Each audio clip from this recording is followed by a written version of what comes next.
ठीक है भाई, 10वीं क्लास का जो मार्कशीट आएगा वो सिर्फ और सिर्फ आपके डेट ऑफ बर्थ के लिए होता है। दिस इज द रियलिटी, ठीक है। अगर आपको ये लग रहा हो कि नहीं भैया, मैं जब गूगल में इंटरव्यू देने जाऊंगा तब हमारा 10वीं 12वीं में भले हम 0 ले आए, ठीक है, हाँ जेई क्लियर हो या ना हो, लेकिन 10वीं में अगर हमारा 90% होता तो गूगल वाला ले लेगा, बेटा लपड़ मार के भगा देगा गूगल वाला, ठीक है। क्या आया है भैया, हाँ कितना कितना आया है, काफी सारे बच्चे सीबीएसई वाले हैं यहाँ पर, ठीक है। ओके, अच्छा ही दिख रहा है यार ये तो, हाँ वेरी गुड वेरी गुड। अच्छा आप लोग, ठीक है, परसेंटेज तो अच्छी अच्छी दिख रही है, बीच बीच में कुछ कुछ 70 75 है, 65 वाले भी दिख रहे हैं, लेकिन अच्छी बात है कोई 50 से नीचे नहीं है यहाँ पर। हाँ कई लोग हैं। अच्छा डिमोटिवेशन हो रहा है क्या, है? यस यस यस, किस बात का डिमोटिवेशन हो रहा है?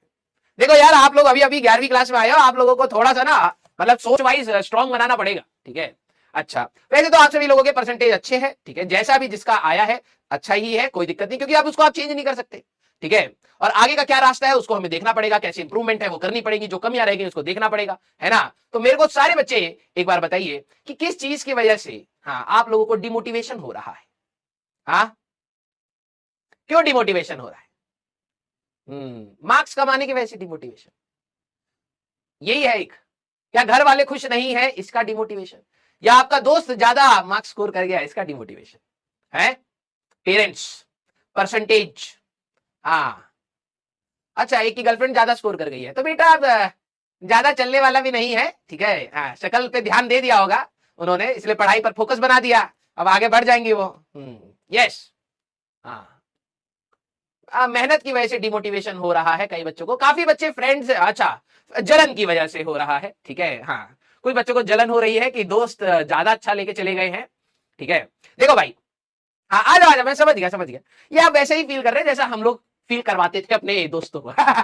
हमारे अच्छे परसेंटेज आए थे तो हमने तो ऐसा फील नहीं किया, लेकिन यस मेरे दोस्त बाद में मुझे बताते थे कि भाई ऐसा ऐसा तेरे को देख के हमें फील होता है, ठीक है।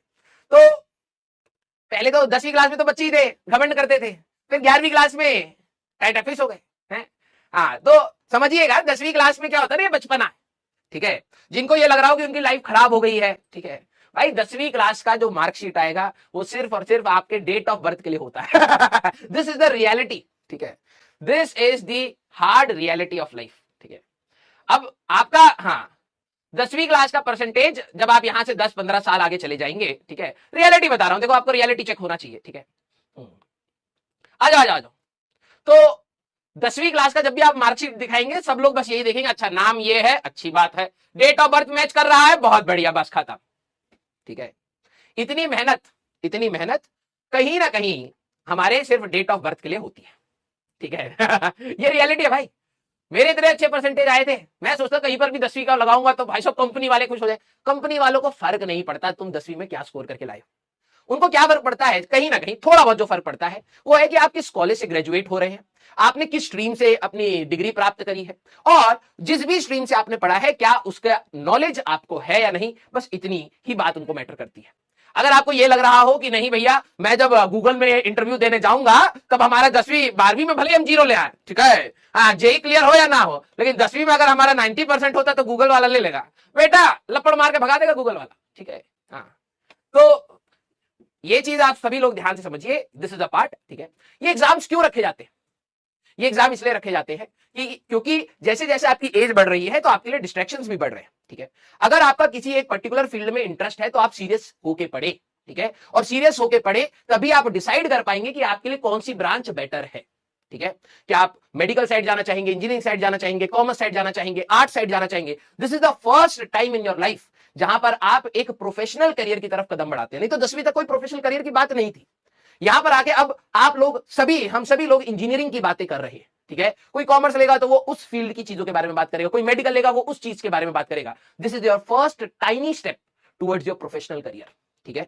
तो ये एग्जाम आपको थोड़ा सा डिसिप्लिन में लाने के लिए होता है, ये एग्जाम आपको थोड़ा सा मेहनत करने के लिए होता है, क्योंकि जब आप अपने प्रोफेशनल करियर में घुसना स्टार्ट करेंगे तो ऑब्वियस सी बात है डिमांड जो है उसकी स्ट्रगल की है, तो आपको एटलीस्ट प्रैक्टिस हो उस चीज को करने की। क्लियर? तो बिल्कुल भी आपको घबराने वाली बात नहीं है, ठीक है। 20 दिन के बाद मैं आपको सभी को बता रहा हूं, ठीक है, and this is the reality. अच्छा एक बात बताओ, फर्स्ट क्लास में या सेकंड क्लास में आपके यूनिट टेस्ट में, पहले वाले यूनिट टेस्ट में इंग्लिश में कितने मार्क्स आए थे? जल्दी बताइए, ईमानदारी से बताइएगा, क्योंकि ये वाला सवाल एक रियलिटी चेक देता है लाइफ के बारे में, ठीक है? और मैं इस पे काफी ज्यादा बिलीव करता हूं। सारे बच्चे बताइए, सेकंड क्लास के फर्स्ट यूनिट टेस्ट में इंग्लिश के आपके कितने मार्क्स थे? याद नहीं है ना? ईमानदारी से मैं बताऊं, अब जिनको याद भी होगा, ठीक है, क्या कर लेंगे याद करके, और जिनको याद नहीं भी होगा, तो रियलिटी तो ये है कि उस समय शायद आपको इतना डर लग रहा होगा या इतनी खुशी हो रही होगी, पापा मम्मी मेरे फुल मार्क्स आए, ठीक है, टीचर ने एक टॉफी बना के दी है, 10 में से 10 या 20 में से 20 लिख के दिया है, क्लास में मेरे को अप्रिशिएट किया गया था, घर वाले भी आपके खुश होंगे। या अगर आपके कम मार्क्स आए थे तो आप शायद परेशान हो रहे होगे, भाई आज घर जाके मेरे को पिटाई होने वाली है। लेकिन जब तक मैंने आज इस मोमेंट पर आपको याद नहीं दिलाया, आपको कोई फर्क नहीं पड़ रहा था उस चीज से। यहां से जब आप 30-40 साल आगे निकलोगे ना बेटा, ये जो मार्क्स जिनके लिए आप परेशान हो रहे हैं, doesn't matter. What matters is, मैं ये नहीं कह रहा हूं इस पूरे प्रोसेस के मार्क्स को आप सीधे डिस्कार्ड करके खुश हो जाइए और आगे बढ़ जाइए, नहीं। क्या मैटर करता है वो ये है कि आप अपनी गलतियों को एनालाइज कर रहे हैं या नहीं। ये जो फर्स्ट एग्जाम है, आपने कितनी केयरलेसनेस करी, कितनी जगह पर आपको पढ़ने का समय था आपने वेस्ट करा, कितना डिस्ट्रैक्शन में समय दे दिया, कितना गलत चीजों पर आपने या गलत चीजें पढ़ने में लगा दिया जो आपके सिलेबस से ओरिएंटेड नहीं था, उस पर आपने कितनी एनर्जी लगा दी, जबरदस्ती टीचर के पास वो चीजों के आप डाउट्स लेके गए जो शायद आपके लिए अभी के लिए उतने रेलिवेंट नहीं है। बाद में हो सकता है कि सर मेरी क्यूरियोसिटी थी जानना, अच्छी बात है, लेकिन क्यूरियोसिटी के साथ मार्क्स भी स्कोर करिए, क्योंकि इंडियन एजुकेशन सिस्टम में मार्क्स मैटर करेंगे। और आगे समय के साथ जब आप अपनी फील्ड में जाएंगे तो क्यूरियोसिटी क्या खत्म हो जाएगी? आप बढ़ाइए। क्लियर? तो ये मैं बहुत इंपॉर्टेंट चीज बता रहा हूं कि समय के साथ ये चीजें जो जिनसे आप स्ट्रगल कर रहे हैं, ये सारी चीजें छोटी हो जाएंगी, लेकिन जो हमें आगे लेके चलनी है वो अपनी मेहनत है, अपनी लर्निंग है कि हाँ यार मेरे से ये चीजें गलत हुई हैं और मैं अब 12वीं क्लास में आने के बाद या 11वीं क्लास में आने के बाद मैं ये गलतियां नहीं दोहराऊंगा। क्लियर? हाँ या ना? यस और नो? यस और नो? ठीक है सारे बच्चे, फिर हम लोग अपनी क्लास स्टार्ट करेंगे। यस और नो? तो देखो भाई, आप सभी लोगों को, मैं बच्चों को ये बात बोलता हूं कि ये सारी चीजें पार्ट एंड पार्सल, आप 11वीं में भी यही स्ट्रगल करेंगे, फिर 11वीं में भी आपको डिसअपॉइंटमेंट होगा, लेकिन डिसअपॉइंटमेंट लेना ही नहीं, ये पार्ट है भाई, ये तो स्ट्रगल का हमारा पार्ट है, हमें तो सीखते हुए जाना है आगे। यस, सब डांटते हैं, उनका काम है यार, ठीक है, कोई नहीं, मैं भी डांटूंगा आपको, आप भी डांटेंगे अपने दोस्त को, आप कभी बड़े होंगे, आपके बच्चे होंगे, जब वो स्कोर नहीं करेंगे आपको भी तो डर लगेगा ना। समझना भाई, मैं हमेशा कहता हूं आपके माँ बाप के डांट में भी प्यार ही होता है।